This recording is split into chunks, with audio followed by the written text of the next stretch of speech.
ಹೇಳ್ಬಿಡ್ತೀನಿ, ನಾನು yes boss ಅಭಿಮಾನಿ ಆದರೂ ಬಂದು ಪ್ರತಿ ಸಿನಿಮಾಗೆ ಯಾಕೆ ರಿವ್ಯೂ ಕೊಡ್ತೀವಿ? ನಮ್ಮ ಬಾಸ್ ಹೇಳ್ಕೊಟ್ರೆ ಒಂದೇ ಗುರು.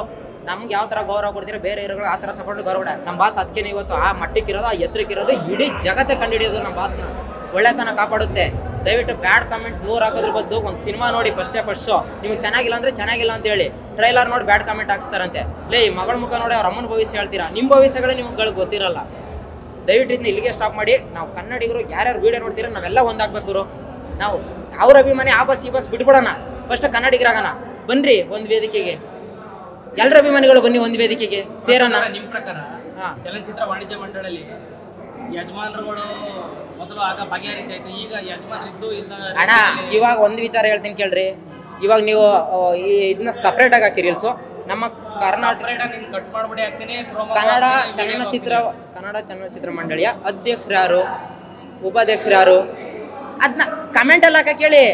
ತಲೆ ಗೊತ್ತಿಲ್ಲ, ಬುರುಡೆ ಗೊತ್ತಿಲ್ಲ ಕೆಲವೊಂದಿಷ್ಟು ಜನಕ್ಕೆ, ಸಿನಿಮಾ ಬಗ್ಗೆ ಚೇಂಬರ್ ಗೊತ್ತಿಲ್ಲ, ಏನೂ ಗೊತ್ತಿಲ್ಲ ಅವ್ರಿಗೆ. ಆಮೇಲೆ ಚೇಂಬರಲ್ಲಿ ಇರೋರು ಅಷ್ಟೇ.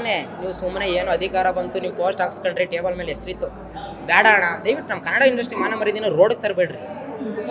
ಹೀರೋಗಳು ಅವ್ರವ್ರು ಬ್ಯುಸಿಲಿ ಇರ್ತಾರೆ. ನಿಮ್ಗೊಂದು ಕಂಪ್ಲೇಂಟ್ ಬತ್ತಾ, ಒಳಗಡೆನೇ ಬಗೆಹರಿಸ್ಕೊಂಬಿಡಿ ನಿಮ್ಮ ಫ್ಯಾಮಿಲಿ ಮ್ಯಾಟ್ರನ್ನ. ಬ್ರೋ ಇದನ್ನೇ ಬೇರೆ ಇಂಡಸ್ಟ್ರಿಯವರು, ತಮಿಳು ತೆಲುಗು ಇಂಡಸ್ಟ್ರಿಯವ್ರು ನೋಡಿದ್ರೆ ಹೆಂಗೆ ಆಡ್ಕೊತಾರೆ ಗೊತ್ತಾ ಗುರು? ತಮಿಳು ತೆಲುಗು ಇಂಡಸ್ಟ್ರಿ ಯಾವ್ದಾದ್ರು ಜಗಳ ಹೊರಗಡೆ ಬಂದಿರೋದು ತೋರಿಸ್ರಿ. ತೋರಿಸ್ರಿ. ಮೊನ್ನೆ ಡಿ ಬಾಸ್ ಬಗ್ಗೆ ಯಾವುದೋ ಟ್ರೆಂಡಿಂಗ್ ಮಾಡಿಬಿಟ್ಟಿದ್ರು ತೆಲುಗು ಅವರು ತಮಿಳವರು. ಕನ್ನಡದವರೇ ಮಾಡಿದ್ರಲ್ಲ ಸರ್ ಅಲ್ವಾ? ನೋಡಿ ನಮ್ಮ ಕನ್ನಡಿಗರು ನಾವು ಏನಂತೀವಿ ನೋಡ್ರಿ, ನಮ್ಮವರೇ ನಮಗೆ ಶತ್ರುಗಳು. ದೇವರನ್ನ ಹೇಳ್ತೀವಿ, ಅಣ್ಣ ತಂದಿರ್ತಾರೆ ಇದ್ರಪ್ಪ, ಯಾರ ಕಣ್ಣು ಯಾರು ದೃಷ್ಟಿ ಬೀಳ್ತಾ ಇಲ್ಲ, ಯಾರು ಮಾಟ ಮಂತ್ರ ಮಾಡಿಸ್ಬಿಟ್ರೆ ಗೊತ್ತಿಲ್ಲ. ದಯವಿಟ್ಟು ಇವತ್ತು ಹೇಳ್ತಾ ಇದ್ದೀನಿ, ಯಾರು ತಪ್ಪ ಯಾರು ಸರಿನೇ ಇಲ್ಲಿಗೆ ಸ್ಟಾಪ್ ಮಾಡಿಬಿಡೋಣ.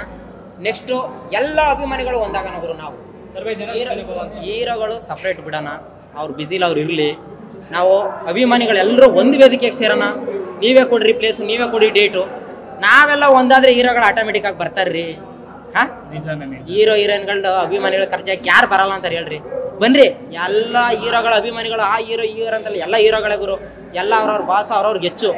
ಬನ್ನಿರಿ ಒಂದು ವೇದಿಕೆಗೆ ಸೇರೋಣ. ನಮ್ಮ ಕನ್ನಡ ಉಳಿಸೋಣ, ಕರ್ನಾಟಕ. ಅವಾಗ ಒಂದು ವೇದಿಕೆಗೆ ಎಲ್ಲ ಹೀರೋಗಳು ಸೇರಿದ್ರೆ ಒಂದು ಕುಟುಂಬ. ಅರ್ಥ ಆಯ್ತಾ? ಅವಾಗ ಎಲ್ಲ ಹೀರೋಗಳು ಚೆನ್ನಾಗಾಯ್ತಾರ?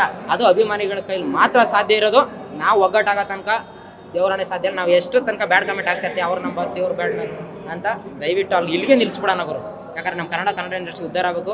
ಯಾಕಂದರೆ ಬೇರೆ ಇಂಡಸ್ಟ್ರಿಯವರು ಬೇರೆ ಲೆವೆಲ್ಗಳು ಬರ್ತಾವ್ರು ಸಿನಿಮಾಗಳು. ನಾವು ನೋಡಿದ್ರೆ ಬರೀ ಕಾಂಟ್ರವರ್ಸಿಗಳು, ಆ ಜಗಳ, ಈ ರೇಪು, ಆ ಕೇಸು, ಬೇಜಾರಾಗ್ಬಿಡೈತೆ ಗುರು ದೇವರನ್ನೇ. ಈಗ ಸಾಲು ಕನ್ನಡ ಸಿನಿಮಾಗಳು ರೆಡಿ ಇದಾವೆ, ಇದ್ರ ಬಗ್ಗೆ ನಿಮ್ಮ? ಹೌದು ಬ್ರೋ, ನೆಕ್ಸ್ಟು ಒಳ್ಳೊಳ್ಳೆ ಮೂವಿಗಳು ನಮ್ಮ KD ಆಗಿರ್ಬೋದು, ಕಾಂತಾರ ಆಗಿರ್ಬೋದು, ಬಿಲ್ಲರಂಗ ಭಾಷೆ ಆಗಿರ್ಬೋದು, ನಮ್ಮ ಟಾಕ್ಸಿಕ್ ಆಗಿರ್ಬೋದು. ಟಾಕ್ಸಿಕ್ ಇಡೀ ವರ್ಲ್ಡ್ ಕಾಯ್ತೈತೆ. 45 ಕಾಯ್ತಾ. ನಮ್ಮ ಕನ್ನಡ ಇಂಡಸ್ಟ್ರಿಲಿ ಈ ಥರ ಆಗೈತೆ ಅಂದರೆ ಜನಗಳು ಸೇಮ್ ಅನ್ಸ್ಬಾರ್ದು, ಸಬಾಸ್ ಅನ್ಸ್ಬೇಕು. ಕಾಲರ್ ಎತ್ಕೊ ಓಡಾಡ್ಬೇಕ್ರಿ ಕನ್ನಡಿಗರು ಬೇರೆ ದೇಶದಲ್ಲಿ. ಕವರ್ ಮುಚ್ಕೊ ಓಡಾಡಬಾರ್ದು ಮುಖಕ್ಕೆ, ಆಯ್ತಾ? ಏರ್ಪೋರ್ಟಲ್ಲಿ ಕಂಡ್ರೆ ಕನ್ನಡಿಗರು ಅಂದ್ಬಿಟ್ಟು ವಿತ್ ಸೆಕ್ಯೂರಿಟಿಲಿ ಕರ್ಕೊಂಡು ಹೋಗ್ಬೇಕ್ರಿ ನಮ್ಮನ್ನ. ಅದನ್ನು ಬಿಟ್ಟು ಇಲ್ಲಿ ಇವನೆಲ್ಲ ಕಾಂಟ್ರವರ್ಸಿ ಮಾಡ್ಕೊಂಡ್ರೆ ಹಿಂಗೆ ಅಂತ ಹೇಳ್ಬಿಡ್ತು. ದಯವಿಟ್ಟು ಇಷ್ಟು ದಿನ ಆಗಿದ್ದೇನೋ ಗೊತ್ತಿಲ್ಲ, ಆಗ್ಬಿಟ್ಟೈತೆ, ಯಾರು ದೃಷ್ಟಿ ಬೀಳ್ತಾ ಗೊತ್ತಿಲ್ಲ. ದಯವಿಟ್ಟು ಅಭಿಮಾನಿಗಳು ಒಂದಾಗಣ. ಫಸ್ಟ್ ಹೀರೋಗಳು ಪಾಪ ಅವ್ರವ್ರ ಪರ್ಸ್ನಲ್ ಏನಂತ ನನಗಂತೂ ಗೊತ್ತಿಲ್ಲ. ನಾವು ಅಭಿಮಾನಿಗಳು ಒಂದಾಗಣ. ದಯವಿಟ್ಟು ಎಲ್ಲರೂ ಒಂದಾಗಿ.